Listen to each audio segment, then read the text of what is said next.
तो स्टूडेंट्स, तो चलिए ट्रिग्नोमेट्रिक रेशियोज़ में आगे बढ़ते हैं अपन। तो कुछ ऐसे एग्जाम्पल थे आपके असाइनमेंट में जो शायद आप नहीं कर पाए थे। कुछ स्टूडेंट्स बोल रहे थे कि सर हमसे नहीं हुए। चेंज करने वाले रेडियन, डिग्री, ये सब चेंज करने वाले क्वेश्चन थे, जिनके बारे में थोड़ा सा मैं आपको बता देता हूँ। जैसे कि अगर डिग्री की मैं बात करूँ तो आपने ऐसा पढ़ा होगा कि सर 30 डिग्री क्या होता है, 40 डिग्री क्या होता है, ये सब आपने पढ़ा होगा। फिर डिग्रीज के अंदर अपन जाते हैं, जैसे कि आप ऐसा समझो टाइम की तरह होता है।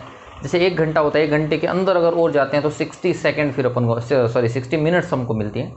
फिर 1 मिनट के अंदर और जाते हैं तो हमको 60 सेकंड्स मिलता है। तो वैसे ही होता है कि जो 1 डिग्री जो होती है, 1 डिग्री उसको अगर और ओपन करें इक्विवेलेंट टू 60 मिनट के वो बराबर होती है। और फिर अगर 1 मिनट को हम और ज़्यादा छोटा करें तो वो 60 सेकंड के बराबर हो जाती है। इतना सी बस इसमें कॉन्सेप्ट आपको यूज़ करना था। तो कोई आपसे अगर ऐसा पूछे, कोई आपसे पूछे कि सर 7 डिग्री है और 30 मिनट है, तो आप क्या बोलोगे? आप ये बोलोगे सर 7 डिग्री तो पूरा कंप्लीट है और प्लस साथ में क्या है 30 सेकंड और 30 मिनट और हो गई। तो आप ऐसे बोल सकते हो 7 डिग्री, 30 को आप ऐसे बोल सकते हो आधा और, तो 7 प्लस हाफ ऐसा भी आप बोल सकते हो। लेकिन इतना नहीं समझ में आता है तो कोई बात नहीं, ऐसे जरूर कर सकते हो कि 7 डिग्री 30 मिनट का मतलब होता है 7 डिग्री तो कंप्लीट है और प्लस में 30 मिनट्स और हैं। तो 7 डिग्री तो यहाँ पे रहेगा ही रहेगा, और प्लस में 30 मिनट की अगर मैं बात करूँ तो बिल्कुल डिग्री को मैं रेडियन में चेंज करना मुझे आता है। कोई ऐसे बोले कि x डिग्री है तो x डिग्री को आप क्या कर दो, पाई डिवाइडेड बाई 180 डिग्री में से मल्टीप्लाई कर दो, तो अपना आप रेडियन में हो जाएगा। ये तो डिग्री वाले को आपको रेडियन में कन्वर्ट करना आता है, बट ये तो 30 मिनट हो गया। 30 मिनट तो कोई बात नहीं है, 30 मिनट में जब मैं डिवाइड कर दूंगा, 30 मिनट में मैं डिवाइड कर दूंगा 60 मिनट से, तो डेफिनेटली ये चीज़ है वो क्या बन जाएगी, डिग्री बन जाएगी। तो कोई आपसे पूछे कि 30 मिनट्स को क्या बोलते हो, टाइम की अगर मैं बात करूं तो आपसे पूछे 30 मिनट को क्या बोलते हो, तो आप क्या बोलोगे सर हाफ आवर, ऐसे बोलेंगे, आधा। तो हाफ कैसे आया, 30 डिवाइडेड बाई 60 करके। तो अगर मैं आपसे ये पूछूं कि बताओ 5 मिनट को डिग्री में चेंज करो, तो आप क्या बोलोगे 5 डिवाइडेड बाई 60, ये डिग्री में हो गया। कोई बोले 100 मिनट को चेंज करिए, तो 100 मिनट को लिख सकता हूँ 100 डिवाइडेड बाई 60, ये हो जाएगा आपका डिग्री में। कोई बोले 60 मिनट को चेंज करिए, तो आप बोलोगे सर 60 डिवाइडेड बाई 60, ये हो गया डिग्री। तो जब भी मिनट को डिग्री में चेंज करना होगा तो किससे डिवाइड करेंगे, 60 से डिवाइड करेंगे। अब किसी ने आपसे पूछा कि सर अभी तो, अब आप ये बताइए कि मेरे पास 30 सेकंड है, इसको डिग्री में कन्वर्ट करिए, तो आप क्या बोलोगे सर डिग्री में ये अभी कन्वर्ट नहीं होगा, पहले हम क्या करते हैं इसको मिनट में कन्वर्ट करते हैं। तो इसमें और मिनट में क्या रिलेशन होता है 60 का, तो हम क्या करें 30 डिवाइडेड बाई 60 किया तो ये हो गई मिनट। तो जैसे ही सेकंड में मैंने 60 से डिवाइड किया तो वो क्या हो गई मिनट, और 30 डिवाइडेड बाई 60 को फिर से मैंने 60 से डिवाइड किया तो ये क्या बन गया, डिग्री बन गया। तो मिनट को कैसे करते हैं, ये तो मिनट आ गई। अब ये आपको बताने की ज़रूरत नहीं है कि मिनट को डिग्री में कैसे कन्वर्ट करते हैं, क्योंकि मिनट जितना भी होता है उसमें जब 60 से डिवाइड कर दोगे तो वो अपने आप डिग्री में कन्वर्ट हो। तो इसको बस सॉल्व कर लेना है। ये सॉल्व किया तो कितना आ गया, 1/2 आ गया। अब ये 1/2 इंटू 60 किया तो कितना आ गया, 120, 1/120 डिग्री आ गया। क्लियर है? तो ये सब समझ में आया होगा आपको कैसे करते हैं। तो सबसे पहले सेकंड्स को आपको किस में करना है, मिनट में कन्वर्ट करना, मिनट के बाद किस में कन्वर्ट करना है, डिग्री में। ठीक है, तो ऐसे याद रखना। ठीक है, तो आप क्या बोलोगे सर 1 डिग्री बराबर किसके होगा, 60 मिनट के, बराबर किसके होगा 60 इंटू 60 सेकेंड के। ठीक है, ऐसे आपको याद रखना है। ठीक है, तो ऐसे मैं बोल सकता हूँ एक जो मिनट होगा, 1 मिनट होगा वो कितना हो जाएगा, 1 मिनट हो जाएगा 1/60 डिग्री, और एक जो सेकंड होगा वो कितना होगा 1/60 मिनट, और 1/60 इंटू 60 ये आ जाएगा सेकंड। ध्यान से समझोगे तो समझ में आ जाएगा। ठीक है, घड़ी की तरह चलता है, इसी तरीके से हमको काम करना है। चलिए बात करते हैं, एग्जाम्पल ले लेते हैं। ठीक है, वही एग्जाम्पल कोई भी ले लेते हैं। चलिए 25 डिग्री 30 मिनट बोल रहे हैं कि रेडियन में चेंज करिए। तो 25 डिग्री तो आपके पास पूरा है ही, प्लस 30 मिनट को डिग्री में चेंज कर दो। तो 30 मिनट को कैसे करोगे, 30 डिवाइडेड बाई 60 डिग्री, और इसको फिर आपको किससे, ये तो पूरा डिग्री में कन्वर्ट हो गया, सब कुछ डिग्री में कन्वर्ट हो गया, और डिग्री में कन्वर्ट होने के बाद में किससे मल्टीप्लाई कर देना है, पाई डिवाइडेड बाई 180 डिग्री से मल्टीप्लाई कर देना है। तो यहाँ से आ गया 25 प्लस ये हो जाएगा 1/2, ये हो जाएगा पाई डिवाइडेड बाई 180, इधर से किया तो कितना आ गया 51 divided by 2 into pi divided by 180। बस आंसर आ गया। ठीक, आगे सॉल्व कर लेंगे, आगे आंसर आ जाएगा। एग्जाम्पल और ले लेते हैं। सर बताइए 30 डिग्री 5 मिनट 30 सेकेंड को रेडियन में कन्वर्ट करिए। कुछ भी नहीं है, क्या बोलेंगे, 30 डिग्री तो अलग है, 30 को डिग्री बना दिया, प्लस बात करते हैं 5 की। 5 मिनट है तो डिवाइड करना पड़ेगा 60 से, 60 से जैसे ही डिवाइड किया तो किस में बन गया, डिग्री में बन गया, प्लस 30 सेकेंड है, सेकेंड को डिग्री में कन्वर्ट करना है तो किससे मल्टीप्लाई करना पड़ेगा, सॉरी कुछ उल्टा लिखा, 1 डिग्री, सॉरी ये गलत मैंने कर दिया। 1 सेकेंड इतना डिग्री, इतना मिनट, 1/60 मिनट और 1/60 डिग्री। हाँ अभी सही है, ठीक है। तो 30 को किससे मल्टीप्लाई करना पड़ेगा, 60 इंटू 60 से, तब जाके वो क्या बनेगा, डिग्री, और इस पूरे को किससे मल्टीप्लाई कर देना है, पाई डिवाइडेड बाई 180 से, तो अपने आप आपका आंसर आ जाएगा। ठीक है, तो कुछ भी नहीं है, आप आगे सॉल्व कर लेना, और कुछ भी नहीं है। ऐसा कभी पूछते नहीं है जनरली, बट प्रैक्टिस के लिए आपको आना चाहिए कि इस तरीके से काम करना चाहिए। ठीक है, कर सकते हैं। तो ये तो था थोड़ी सी एक्स्ट्रा बात जो मैंने आपको बता दी। बाकी आगे बढ़ते हैं। अगला अपना पॉइंट वो है एलिमिनेशन।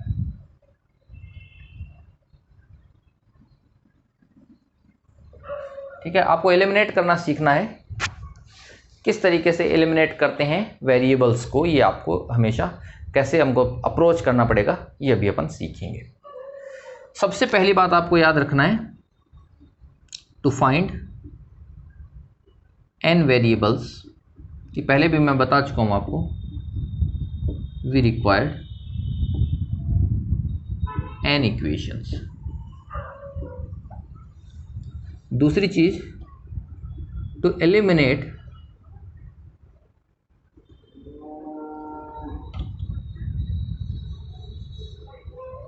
n variables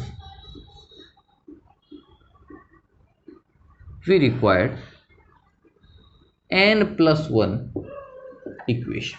ये बात मैं पहले ही आपको बता चुका हूं कि जब भी n वेरिएबल की वैल्यू फाइंड आउट करना होता है तो हमको n इक्वेशंस की रिक्वायरमेंट होती है, और जब भी n वेरिएबल्स को एलिमिनेट करना होगा तब n+1 इक्वेशन की ज़रूरत पड़ेगी।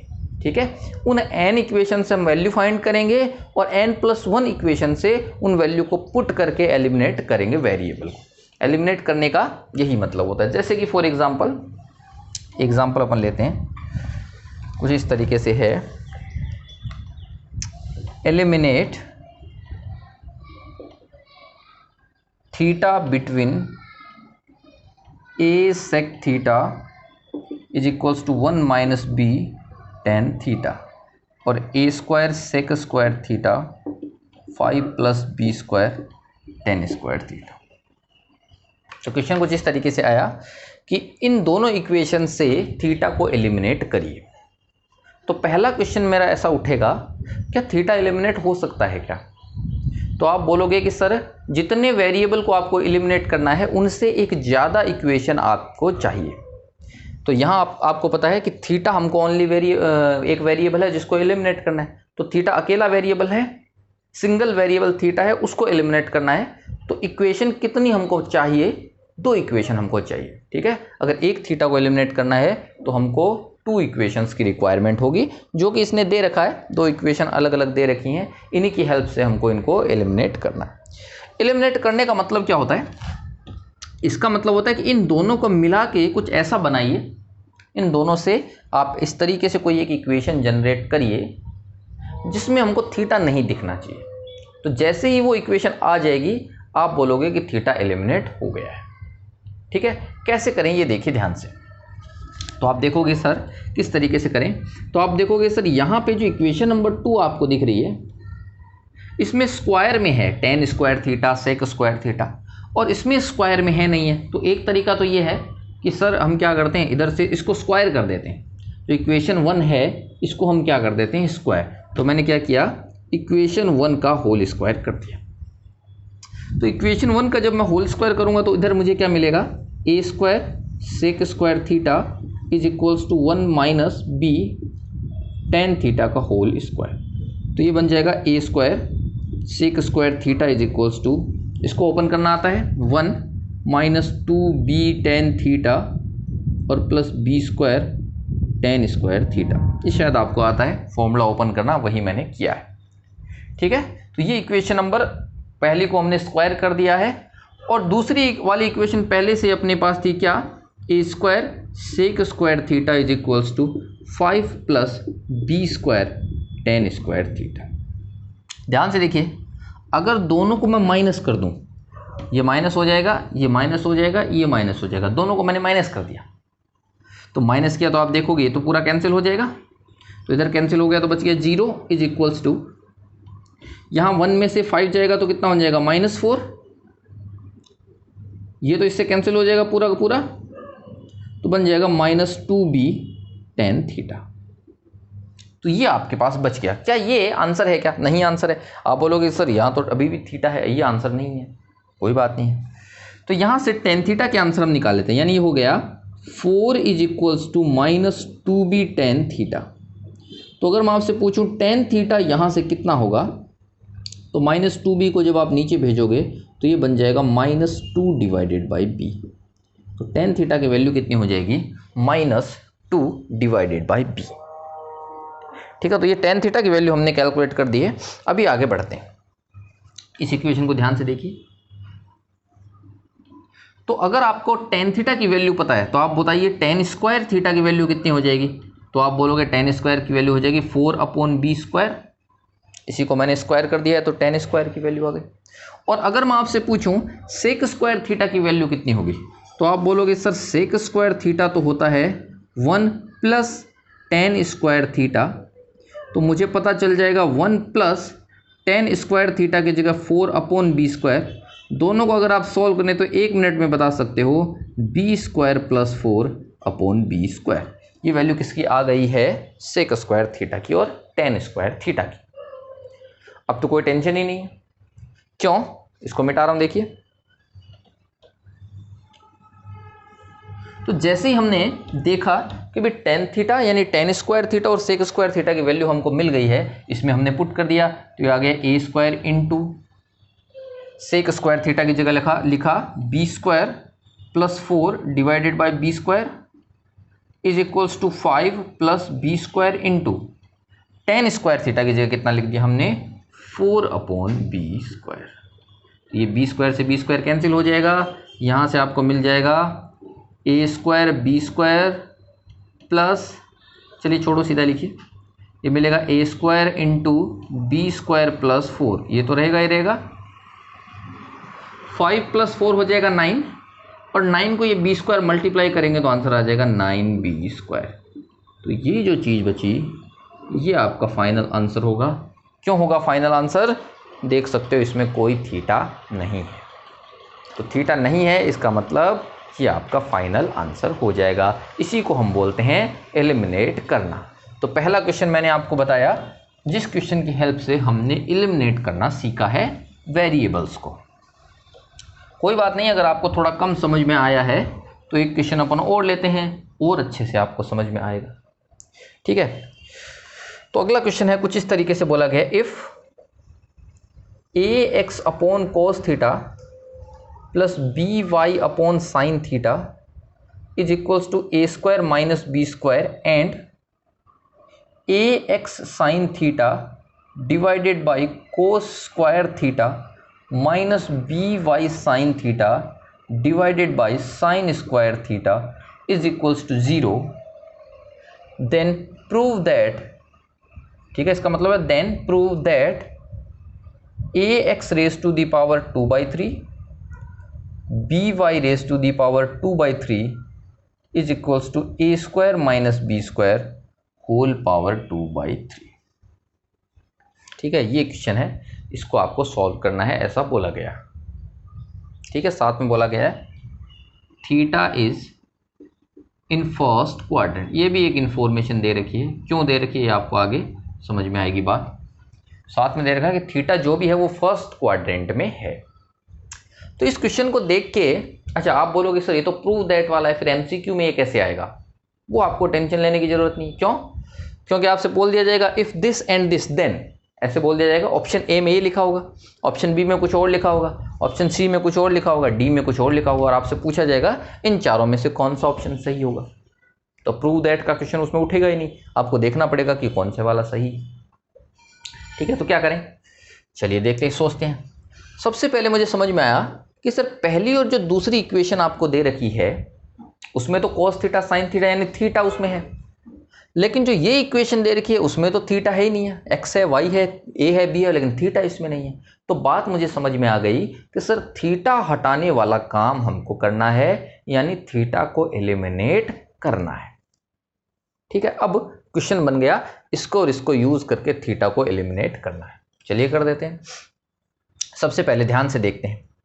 ध्यान से अगर अपन देखें तो पता चलेगा ये इक्वेशन थोड़ी आसान है, क्योंकि इसके इक्वल्स टू में 0 है, वहां इक्वल्स टू में 0 है, तो वो इक्वेशन थोड़ी आसान है। कैसे? इसको जब हम सॉल्व करेंगे तो मिल जाएगा A X sine theta upon cos square theta is equals to B Y sine theta divided by sine square theta.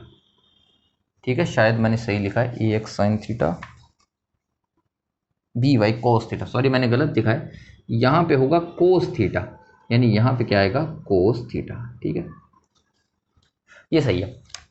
तो यहां पे अब आप क्या करोगे, थोड़ा सा क्रॉस मल्टीप्लाई हम कर लेते हैं। तो क्रॉस मल्टीप्लाई किया तो मिल गया A X sine cube theta is equals to B Y cos cube theta, cos cube को इधर ले आए तो ये मिल गया sine cube theta upon cos cube theta is equals to B Y यहाँ पहले से ही था, ए एक्स को उधर ले गए तो अपॉन में बन गया ए एक्स। तो इसको हम जानते हैं, लिख सकते हैं टेन क्यूब थीटा, तो टेन क्यूब थीटा हो गया बी वाई अपॉन ए एक्स। तो अगर मैं आपसे पूछूं टेन थीटा कितना हो जाएगा, तो आप बोलोगे सर बी वाई अपॉन ए एक्स की होल पावर 1/3।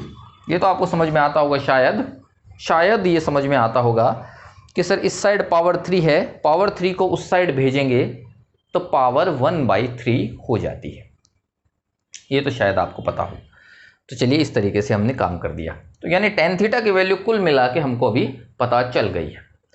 टेन थीटा की वैल्यू से कुछ फायदा मिल रहा है क्या, देख लेते हैं। अभी अपन को तो किसकी वैल्यू चाहिए भाई, एक का तो हमने यूज कर लिया, दूसरी इक्वेशन अभी भी अपने पास एज इट इज है, ये आप देख सकते हो, दूसरी इक्वेशन अभी भी ऐसी ही है, इसको यूज करना पड़ेगा। चलिए अब मैंने क्या किया, इधर से इस चीज को यूज करके ट्राइंगल बनाया। तो अगर मैं ट्राइंगल बनाऊं और ये उसमें थीटा हो और टेन थीटा की वैल्यू अगर इस तरीके से हो, तो आप क्या बोलोगे, सर ये परपेंडिकुलर होगा बी वाई की पावर 1/3 और ये जो बेस होगा वो होगा ए एक्स की पावर 1/3। ठीक है, तो यहां तक आपको समझ में आया होगा, ए बी वाई की पावर 1/3 और ए एक्स की पावर 1/3, ये आपको मिल गया टेन थीटा की वजह से। अच्छा, हाइपोटेनियस कैलकुलेट करना है, तो हाइपोटेनियस आपको आता होगा, वो कितना होता है, under root base square plus perpendicular square. तो बेस का स्क्वायर करोगे तो आ जाएगा ए एक्स की पावर कितना हो जाएगा टोटल 2/3। ये आपको आना चाहिए कि 1/3 का स्क्वायर करते हैं तो पावर कितनी हो जाती है 2/3, प्लस यहाँ पर भी आ जाएगा बी वाई की पावर 2/3 और इन सभी का अंडर रूट तो आपको लेना ही पड़ेगा। तो ये आपका हाइपोटेनियस हो जाएगा।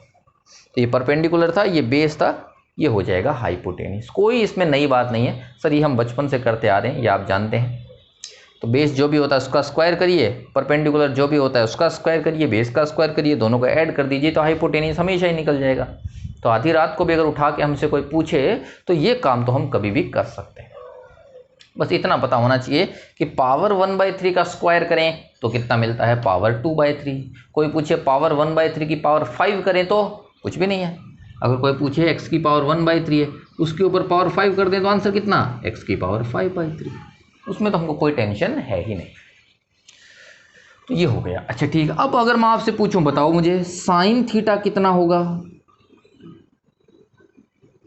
अगर मैं आपसे पूछूं बताओ साइन थीटा कितना होगा, तो आप बोलते हो सर अब क्या पूछ रहे हो, ट्राइंगल तो पूरा सामने पड़ा हुआ है। अब अगर साइन थीटा आप पूछ रहे हो तो हम सर 2 मिनट में बता देंगे। साइन थीटा होता है by की पावर 1/3 अपॉन ये अंडर रूट वाली चीज जो कि आप नोट कर सकते हो, परपेंडिकुलर अपॉन हाइपोटेनियस।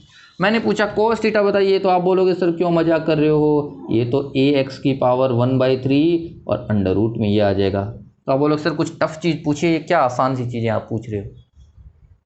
क्लियर है। तो साइन थीटा हमने निकाल दिया, कोस थीटा हमने निकाल दिया, वो भी टेन थीटा की हेल्प से। और टेन थीटा हम कहाँ से लाए थे, यहाँ से। पहली इक्वेशन को जब थोड़ा सा सॉल्व किया तो टेन थीटा हमको मिल गया। क्लियर है, आगे बढ़ जाते हैं। साइन थीटा कोस थीटा मिल गया, अब तो सर क्या चाहिए, कुछ भी नहीं चाहिए, सब कुछ तो आपने बता दिया। तो यहाँ पे ओरिजिनल इक्वेशन थी ax अपॉन कोस थीटा, ठीक है। चलिए इसको मिटा देता हूँ मैं। अच्छा ये प्रूव करना, ये रखना पड़ेगा। ax upon cos theta plus by upon sine theta और is equals to a square minus B square. ये पहले से ही था, बस अब तो कुछ नहीं बचा। ax अपॉन कोस थीटा, तो कोस थीटा अपना क्या था, ax की पावर 1/3, ठीक है। और अंडर रूट के अंदर आप जानते हैं क्या था, ax की पावर 2/3 और प्लस by की पावर 2/3, ऐसे लिख दिया मैंने। Plus by upon sine theta, तो साइन थीटा के लिए क्या बोलोगे, by की पावर 1/3 और अंडर रूट में ये चीज़ तो थी ही, और इज इक्वल्स टू में क्या था, a square minus B square. तो इसकी अभी अपन को ज़रूरत नहीं है, ये अगर आप समझ गए हो तो हम इसको मिटा देते हैं। तो यहां तक बात आपको समझ में आ गई। कुछ भी नहीं किया हमने, साइन थीटा की जगह साइन थीटा की वैल्यू रख दी, कोस थीटा की जगह कोस थीटा की वैल्यू रख दी, ठीक है। चलिए अब हम बात करते हैं। अब आप ध्यान से देखिए भाई, इसमें और इसमें ये तो ब्रैकेट तो दोनों में सेम ही है, तो इसको तो क्यों ना बाहर निकाल लें। तो मैंने क्या किया, ax की पावर 2/3 प्लस by की पावर 2/3, इसको तो मैंने निकाल दिया बाहर। ये ब्रैकेट और ये ब्रैकेट पूरा ऐसे बाहर निकाल दिया। इधर क्या बचा, ax डिवाइडेड बाय में कितना है, ax की पावर 1/3। तो अगर मैं आपसे पूछूं कि ऊपर तो x है और नीचे है x की पावर 1/3, कैलकुलेशन बताइए क्या होगा, सोचिए और देखिए आपने सही करी है क्या कैलकुलेशन। तो आप बोलोगे कि सर x की पावर टोटल ऊपर तो है 1 और नीचे से जब भी कोई पावर ऊपर जाती है तो वो बन जाती है माइनस, यानी -1/3। दोनों का कैलकुलेशन किया तो आंसर आ गया x की पावर 2/3, ठीक है। तो जब भी नीचे से ऊपर पावर जाती है वो हमेशा माइनस में जाती है, ये हम जानते हैं। तो इतना कैलकुलेशन करा, x की पावर 2/3 हो गया। तो कोई बात नहीं है, इधर ax की पावर 1 थी, इधर ax की पावर 1/3 थी, तो ऊपर जाके क्या बच जाएगा, ax की पावर 2/3 प्लस इसी तरीके से ऊपर by की पावर 1 थी, नीचे by की पावर 1/3, ऊपर ले जाके 1 माइनस 1/3 किया तो बन गया by की पावर 2/3 और इज इक्वल्स टू में a square minus B square तो था ही। कोई दिक्कत है क्या, खत्म, ठीक है। चलिए ये बात समझ में आ गई। तो अगर मैं आपसे ये पूछूं बताओ, एक जगह लिखा हुआ है अंडर रूट ऑफ a, एक जगह लिखा हुआ है इनटू a, इसका क्या मतलब है। तो आप बोलोगे सर इसको मैं लिख सकता हूँ a की पावर 1/2 इंटू इसको मैं लिख सकता हूँ a की पावर 1। दोनों अगर मल्टीप्लाई में है तो पावर जुड़ जाती हैं, ऐड हो जाती हैं, मतलब 1/2 प्लस 1 हो जाएगा। तो आंसर कितना आ जाएगा, सोच के बताइए आंसर कितना आ जाएगा, a की पावर 3/2। कैलकुलेशन कर दिया, a की पावर 3/2 आ गया। समझ में आया है यहाँ तक, नहीं समझ में आया है तो मुझे कमेंट करना और मैसेज करना कि सर मुझे ये बातें समझ में नहीं आई हैं, जो कि 5th क्लास में हमने पढ़ी थी। तो कोई बात नहीं, हम आपको एक थोड़ा टाइम दे के पढ़ा देंगे 5th क्लास की बातें कि कैसे ये करते हैं, ठीक है। चलिए, तो वहाँ तो a था इसलिए आप समझ गए, यहाँ पर भी तो a ही है, इस बड़े वाले टर्म को मैं a बोलता हूँ, तो यहाँ लिखा हुआ है a और ये अंदर भी क्या लिखा हुआ है, a ही लिखा हुआ है, मतलब ये है अंडर रूट a और ये है a, तो अगर आपको अंडर रूट ए और ए अगर पूछना है तो उसका आंसर तो होता है ए की पावर 3/2। उसका आंसर क्या होता है? ए की पावर 3/2। तो ए की जगह अपना क्या है? ए एक्स की पावर 2/3 प्लस बी वाई की पावर 2/3, और इसके ऊपर टोटल पावर कितनी आएगी? 3/2। अभी अब आपको समझा चुके हैं, इसके ऊपर टोटल पावर कितनी आएगी? 3/2। ये हम समझा चुके हैं। कैसे? ये रही। नहीं समझ में आया? रिवाइंड करके देखिए, फिर से समझ में आ जाएगा। आ गया a² माइनस b²। थोड़ा थोड़ा अपने क्वेश्चन के जैसा ये बन रहा है, अभी अपन को समझ में आ गया हो। ठीक है, दूसरी बात क्या होती है? सर इस तरफ होता है x3, इस तरफ होता है मान लीजिए y। मुझे ये क्यूब हटाना है तो मैं क्या करूँगा? उधर पावर भेज दूंगा, उधर पावर जाएगी तो ये 1/3 बन जाएगी। मैंने पूछा कि इधर है x की पावर 2/3, इधर है y, मुझे ये 2/3 हटाना है तो उधर भेजना पड़ेगा, और जब ये उस साइड ये जाएगी पावर, तो वो पावर 2/3 ना होके वो 3/2 बन जाएगी। उधर जब भी भेजते हैं पावर को तो वो हमेशा रेसिप्रोकल हो जाती। हमको इस 3/2 को हटाना है। 3/2 को हटाएंगे तो उधर जाके वो पावर कितनी हो जाएगी? 2/3, यानी आ जाएगा ax की पावर 2/3 प्लस by की पावर 2/3 इज इक्वल्स टू, ये 3/2 को उधर भेजेंगे तो a² माइनस b² की पावर हो जाएगी 2/3। यही हमको प्रूव करना था और ये प्रूव हो चुका है। समझ में आई बात? चलिए आगे बढ़ते हैं। तो चलिए इस तरीके के क्वेश्चन अगली क्लास में अपन और बहुत ज़्यादा करेंगे। अभी के लिए मैं आपको बता देता हूं क्वेश्चन ऑफ द डे। ठीक है, तो इस टाइप के जो एलिमिनेशन वाले क्वेश्चन है ये आपको थोड़े कम समझ, इन्हीं क्वेश्चन को दोबारा से आप सॉल्व करना है। ठीक है, तो आप ऐसा समझ लेना कि आपको ये अभी खुद से सॉल्व करके सबमिट करना है। ठीक है, तो आपको और अच्छे से समझ में आएगा कि कैसे हम इसको करते हैं। इसके अलावा अगली क्लास में हम और ज़्यादा ऐसे क्वेश्चन सॉल्व करेंगे। क्वेश्चन ऑफ द डे आपका रहेगा फाइंड एंगल बिटवीन, ठीक है, minute hand and hour hand. ठीक है, तो मिनट की जो हैंड होता है क्लॉक में, और जो क्लॉक मतलब आवर वाला हैंड होता है। ठीक है, तो एक तो मिनट वाला जो आप बोलते हैं उससे कांटा होता है, एक जो घंटा बताता है वो कांटा होता है। ठीक है, उनके बीच में एंगल बताना है। Find angle between minute hand and hour hand in a clock